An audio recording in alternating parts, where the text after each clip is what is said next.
আসসালামু আলাইকুম বন্ধুরা, সবাইকে স্বাগতম আমার আজকের ভিডিওতে। আজ আমি আপনাদের নিয়ে এসেছি নারায়ণগঞ্জ জেলার বন্দর থানার সাবদি এলাকায়, সাবদি খেয়াপাড়াপার ঘাটে। বাংলার সৌন্দর্য সবসময় লুকিয়ে থাকে গ্রামীণ জীবনে, নদীর বুকে আর প্রকৃতি নিঃসর্গে।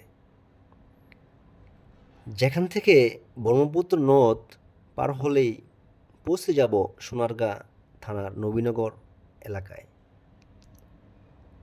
এই নদী পারাপারের মাধ্যম হলো ছোট ছোট দেশি নৌকা। প্রতিদিন হাজার হাজার মানুষ পার হয় এই নদী দিয়ে। নদীর বুক চিরে ধীরে ধীরে এগিয়ে চলে নৌকা। চারপাশে নিস্তব্ধ শান্ত পরিবেশ, আর সেই শান্ত নদীর বুকে ভেসে যাওয়ার আনন্দ সত্যি অন্যরকম। একদিকে বন্দর থানা, অন্যদিকে সোনারগাঁ।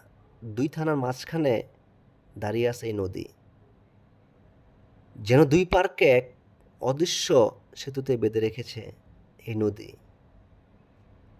নদী পার হওয়ার সময় দক্ষিণা বাতাস গায়ে এসে লাগে, মনে হয় প্রকৃতি আপনাকে আপন করে নিচ্ছে।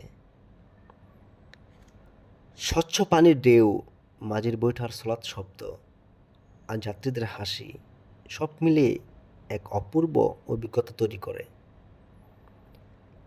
এই নদীর বুকেই লুকিয়ে আছে বাংলার গ্রামীণ জীবনের সরলতা, মানুষের আন্তরিকতা আর প্রকৃতির অপরূপ সৌন্দর্য।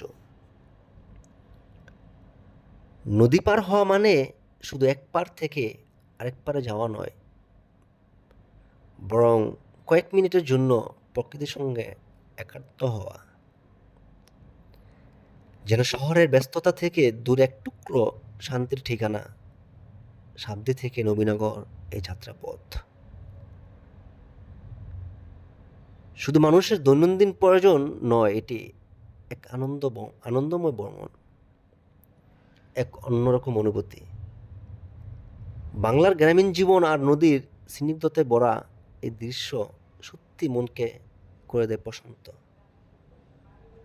আর মনে করিয়ে দেয় বাংলার আসল সৌন্দর্য লুকিয়ে আছে আমাদের গ্রাম আর নদীর বুকে। যদি ভিডিওটি ভালো লাগে তাহলে লাইক, কমেন্ট ও শেয়ার করে পাশে থাকবেন প্লিজ। তাহলে আমি আরও নতুন ভিডিও বানানোর আগ্রহ পাবো।